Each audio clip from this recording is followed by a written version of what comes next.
Assalamualaikum warahmatullahi wabarakatuh. Yang terhormat Bapak dan Ibu Guru, yang terhormat Bapak dan Ibu Wakil Kepala Sekolah, yang terhormat Bapak dan Ibu Kepala Sekolah. Berikut ini adalah bagian kedua dari informasi tentang implementasi pembelajaran di masa pandemi COVID-19. Bila pada bagian pertama ini berisi informasi tentang konsep pembelajaran di masa pandemi COVID-19, maka bagian kedua ini berisi informasi tentang prinsip dan strategi pembelajaran di masa pandemi COVID-19. Prinsip pembelajaran diperlukan sebagai pedoman dalam merencanakan, melakukan, dan mengembangkan pembelajaran di masa pandemi COVID-19. Kepala Satuan Pendidikan dan guru diharapkan dapat menilai kesesuaian praktik pembelajaran yang terjadi dengan prinsip pembelajaran. Dengan demikian, guru dan Kepala Satuan Pendidikan memiliki acuan dalam melakukan perbaikan praktik pembelajaran sesuai prinsip pembelajaran yang telah ditetapkan. Selain itu, prinsip pembelajaran membantu guru memilih strategi pembelajaran yang tepat sesuai dengan prinsip pembelajaran. Adapun prinsip dan strategi pembelajaran di masa pandemi COVID-19 berisi hal-hal sebagai berikut. Pertama, siklus pembelajaran. Kedua, prinsip pembelajaran. Ketiga, prinsip asesmen. Keempat, pola pikir bertumbuh dalam asesmen. 5. Menentukan strategi pembelajaran. Dan keenam, rekomendasi strategi pembelajaran. Hal yang pertama, siklus pembelajaran. Siklus pembelajaran menggambarkan hubungan tiga komponen penting, yaitu kurikulum, asesmen, dan pembelajaran. Keselarasan antar tiga komponen tersebut akan menggerakkan pembelajaran untuk memastikan pencapaian kompetensi oleh peserta didik. Setiap kepala satuan pendidikan dan guru mempunyai peran penting menjamin keselarasan ketiga komponen tersebut. Kurikulum sebagai perangkat tujuan pembelajaran menjadi acuan dalam menetapkan proses asesmen dan proses belajar. Proses asesmen dan proses belajar berinteraksi timbal balik. Tujuan dan jenis asesmen menjadi dasar dalam merancang pembelajaran. Hasil belajar akan dinilai dalam proses asesmen. Hasil asesmen digunakan untuk menyesuaikan pembelajaran. Pada ujung akhirnya, pembelajaran dan asesmen akan menjadi umpan balik untuk pengembangan kurikulum. Hal kedua, tentang prinsip pembelajaran. Prinsip pembelajaran ini menginformasikan A. Orientasi pada peserta didik. Pembelajaran yang didasarkan pada kebutuhan, kondisi, kemampuan awal peserta didik serta memastikan pemenuhan hak-hak peserta didik. B. Orientasi pada keterampilan hidup. Pembelajaran yang tidak hanya menekankan pencapaian akademis semata, tetapi menekankan pada penguasaan keterampilan hidup, termasuk keterampilan belajar dan keterampilan beradaptasi di masa pandemi COVID-19. C. Pembelajaran bermakna dan terdiferensiasi, yaitu pembelajaran yang memandu peserta didik menghubungkan pelajaran dengan konsep yang telah dikuasai dan praktik kehidupan sehari-hari peserta didik dengan memberikan diferensiasi cara belajar yang mencakup diferensiasi cara mendapatkan informasi, mengelola informasi, serta mempresentasikan hasil belajar. D. Pemberian umpan balik. Pembelajaran yang memberikan masukan atau umpan balik terhadap proses dan hasil belajar peserta didik secara spesifik, bermakna, dan langsung sebagai upaya membantu peserta didik belajar secara mandiri. E. Yaitu inklusif. Pembelajaran non-diskriminatif yang memastikan keterlibatan semua dan setiap peserta didik untuk terlibat secara utuh dalam proses pembelajaran. Hal ketiga, tentang prinsip asesmen. Hal ini membicarakan diantaranya A. Asesmen merupakan bagian terpadu dari proses pembelajaran, memfasilitasi pembelajaran dan menyediakan informasi yang holistik sebagai umpan balik untuk guru, peserta didik, dan orang tua agar dapat membantu mereka dalam menentukan strategi pembelajaran selanjutnya. B. Asesmen dirancang dan dilakukan sesuai dengan fungsi asesmen tersebut, dengan keleluasaan untuk menentukan teknik dan waktu pelaksanaan asesmen agar efektif mencapai tujuan pembelajaran. C. Asesmen dirancang secara adil, proporsional, valid, dan dapat dipercaya atau reliable untuk menjelaskan kemajuan belajar dan menentukan keputusan tentang langkah selanjutnya. D. Laporan kemajuan belajar dan pencapaian peserta didik bersifat sederhana dan informatif, memberikan informasi yang bermanfaat tentang karakter dan kompetensi yang dicapai serta strategi tindak lanjutnya. E. Hasil asesmen digunakan oleh peserta didik, pendidik, tenaga kependidikan, dan orang tua sebagai bahan refleksi untuk meningkatkan mutu pembelajaran. Hal keempat tentang pola pikir bertumbuh dalam asesmen. Hal keempat ini berisi A. Kesalahan dalam belajar itu wajar. Jika diterima, dikomunikasikan, dan dicarikan jalan keluar. Belajar dari kesalahan akan menstimulasi perkembangan otak peserta didik. B. Belajar bukan tentang kecepatan, tetapi tentang pemahaman, penalaran, penerapan, serta kemampuan menilai dan berkarya secara mendalam. C. Ekspektasi guru yang positif tentang kemampuan peserta didik akan sangat mempengaruhi performa peserta didik. D. Setiap peserta didik unik, memiliki peta jalan belajar yang berbeda, dan tidak perlu dibandingkan dengan teman-temannya. E. Lingkungan belajar fisik dan psikis di sekolah dan rumah yang kondusif berpengaruh pada pencapaian hasil belajar yang optimal. F. Melatih dan membiasakan peserta didik untuk melakukan penilaian diri atau self-assessment, penilaian antar teman atau peer assessment, dan refleksi diri, dan pemberian umpan balik antar teman atau peer feedback. G. Apresiasi pesan umpan balik yang tepat berpengaruh pada motivasi belajar peserta didik. Pemberian umpan balik dilakukan dengan mendeskripsikan usaha terbaik untuk menstimulasi pola pikir bertumbuh, memotivasi peserta didik, dan membangun kesadaran pemangku kepentingan bahwa proses pencapaian tujuan pembelajaran lebih diutamakan dibanding dengan hasil akhir. Hal kelima tentang menentukan strategi pembelajaran. Sesuai dengan SKB 4 Menteri, orang tua atau wali diberi kebebasan untuk memilih apakah menyetujui peserta didik untuk melakukan pembelajaran tatap muka terbatas atau tetap melanjutkan pembelajaran secara jarak jauh. Jika semua orang tua mengizinkan peserta didik yang mengikuti pembelajaran tatap muka terbatas, Kepala Satuan Pendidikan menentukan strategi pembelajaran campuran.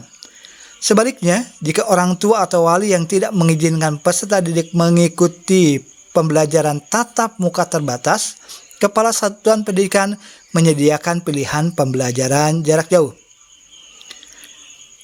Ilustrasinya, apakah semua orang tua setuju mengirim anak mengikuti pembelajaran tatap muka terbatas? Bila jawabannya ya, maka pengelolaan dan jadwal pembelajaran campuran di satuan pendidikan.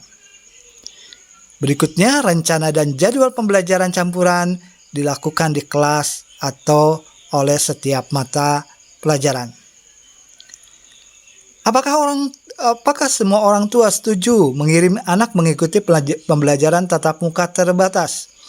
Jika jawabannya tidak, maka pengelolaan dan jadwal pembelajaran campuran dan pembelajaran jarak jauh di satuan pendidikan. Berikutnya, rencana dan jadwal pembelajaran campuran.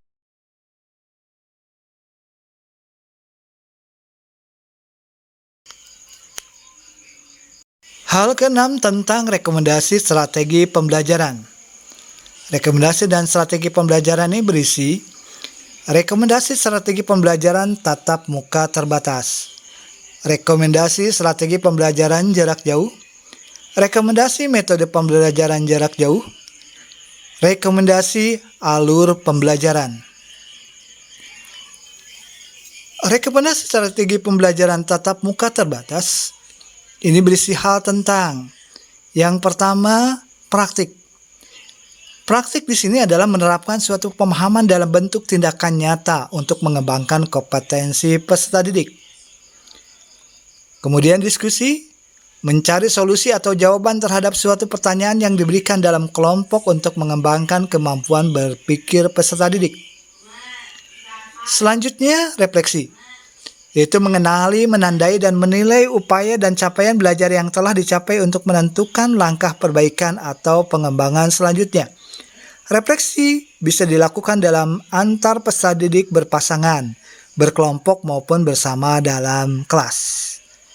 Dan selanjutnya yaitu adanya umpan balik, yaitu memberikan umpan balik terhadap hasil pengerjaan tugas peserta didik dengan tujuan peserta didik mengetahui bagian mana yang sudah dikerjakan dengan tepat dan bagian mana yang masih perlu diperbaiki. Untuk rekomendasi strategi pembelajaran jarak jauh, ini berkaitan dengan teknologi pembelajaran. Penggunaan teknologi sistematis dan kompleks dalam mengelola pembelajaran yang seringkali membutuhkan perangkat dan sumber daya tertentu. Kemudian teknologi interaktif, yaitu penggunaan teknologi untuk memfasilitasi pembelajaran jarak jauh, terutama dalam mengembangkan interaksi guru dan peserta didik. Berikutnya teknologi komunikasi satu arah, misalnya radio dan televisi. Penggunaan teknologi yang cenderung satu arah sebagai media belajar bagi peserta didik. Selanjutnya guru kunjung. Guru kunjung ini merupakan penggunaan teknologi yang paling lemah, di mana guru mengunjungi rumah atau lokasi di tempat tinggal peserta didik untuk memandu pembelajaran. Untuk rekomendasi metode pembelajaran jarak jauh, maka ini dilakukan yaitu dengan pembelajaran mandiri atau self-paced, yaitu dengan pemberian video, bahan bacaan atau sumber belajar lain yang dapat dipelajari secara mandiri oleh peserta didik.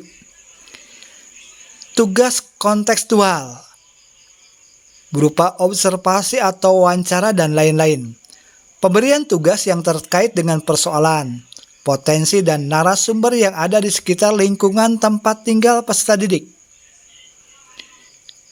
Berikutnya ada tugas kolaborasi, berupa proyek atau tugas kelompok dan lain-lain. Pemberian tugas kepada sekelompok peserta didik untuk mengerjakan proyek atau tugas yang membutuhkan sebuah kolaborasi dalam penyelesaiannya. Selanjutnya ada refleksi personal, yaitu mengenali, menandai, dan menilai upaya dan capaian belajar yang telah dicapai untuk menentukan langkah perbaikan atau pengembangan selanjutnya. Refleksi ini dilakukan secara personal dengan pemberian pertanyaan reflektif yang diberikan guru kepada peserta didik. Bapak dan Ibu, berikutnya rekomendasi alur pembelajaran. Alur pembelajaran ini berkaitan dengan alur pembelajaran kenormalan baru. Alurnya dimulai dengan asesmen diagnostik. Kemudian ada orientasi belajar dan psikososial, yaitu untuk pembelajaran tatap muka terbatas atau PTM dan pembelajaran jarak jauh atau PJJ. Kemudian dilanjutkan dengan adanya kegiatan asesmen reformatif atau refleksi. Selanjutnya dilakukan perbaikan atau pengayaan pembelajaran tatap muka terbatas atau PM atau perbaikan atau pengayaan pembelajaran jarak jauh atau PJJ. Kegiatan kemudian dilanjutkan atau diakhiri dengan kegiatan asesmen sumatif. Berkaitan dengan rekomendasi alur pembelajaran tadi, dapat disampaikan hal-hal sebagai berikut. Pertama, tentang asesmen diagnosis. Asesmen diagnosis ini yaitu asesmen yang dilakukan sebelum pembelajaran untuk mengetahui kondisi psikososial dan penguasaan pelajaran oleh peserta didik sebagai dasar bagi guru dalam melakukan penyesuaian tujuan, asesmen, dan strategi pembelajaran. Asesmen diagnostik disarankan dilakukan dalam bentuk sederhana, tidak berisiko dan tidak menentukan nilai akhir peserta didik. Berikutnya orientasi kesiapan belajar dan psikososial, yaitu upaya yang dilakukan guru melalui sejumlah aktivitas yang bertujuan untuk membangun kesiapan psikososial peserta didik, menumbuhkan minat belajar, dan memahami tujuan pembelajaran yang akan dicapai sehingga peserta didik siap melakukan pembelajaran. Berikutnya pembelajaran pembelajaran tatap muka terbatas atau pembelajaran jarak jauh. Itu serangkaian aktivitas baik pembelajaran tatap muka maupun pembelajaran jarak jauh yang dirancang berdasarkan hasil asesmen diagnosis untuk mencapai tujuan pembelajaran. Adapun tentang asesmen formatif, yaitu asesmen yang dilakukan pada pertengahan pembelajaran untuk mengetahui capaian belajar peserta didik sebagai dasar dalam melakukan penyesuaian dan perbaikan pembelajaran guna memastikan pencapaian tujuan pembelajaran. Asesmen formatif disarankan dilakukan dalam bentuk sederhana, tidak berisiko, dan tidak menentukan nilai akhir peserta didik. Durasi alur pembelajaran dapat disesuaikan dengan bobot tujuan pembelajaran dengan prinsip semakin pendek durasi akan semakin efektif, kurang lebih yaitu selama 2 minggu. Karena guru bisa segera mengetahui apa yang sudah dicapai dan apa yang belum tercapai untuk melakukan perbaikan pembelajaran. Berikutnya sekaitan dengan perbaikan atau pengayaan pembelajaran, baik pembelajaran tatap muka terbatas atau pembelajaran jarak jauh, yaitu serangkaian aktivitas yang dilakukan berdasarkan hasil asesmen formatif kepada peserta didik yang membutuhkan dukungan belajar untuk mencapai tujuan pembelajaran. Terakhir yaitu tentang asesmen sumatif. Asesmen sumatif ini adalah serangkaian aktivitas yang dilakukan untuk menentukan penguasaan tujuan pembelajaran oleh peserta didik di akhir alur pembelajaran. Hal-hal tadi ini diantaranya sumber belajarnya yaitu sumber belajar untuk memahami asesmen diagnostik yang bertujuan mengetahui kondisi psikososial dan perkembangan kompetensi peserta didik ini. Sumber ini bisa diakses di laman Pusmenjar. Ya, bisa diakses di laman Pusmenjar. Bapak dan Ibu yang terhormat, demikian informasi tentang bagian kedua dari implementasi pembelajaran di masa pandemi COVID-19 ini, yaitu tentang prinsip dan strategi pembelajaran di masa pandemi COVID-19. Demikian Bapak dan Ibu, terima kasih atas perhatiannya. Mohon maaf bila ada salah dan keliru. Assalamualaikum warahmatullahi wabarakatuh.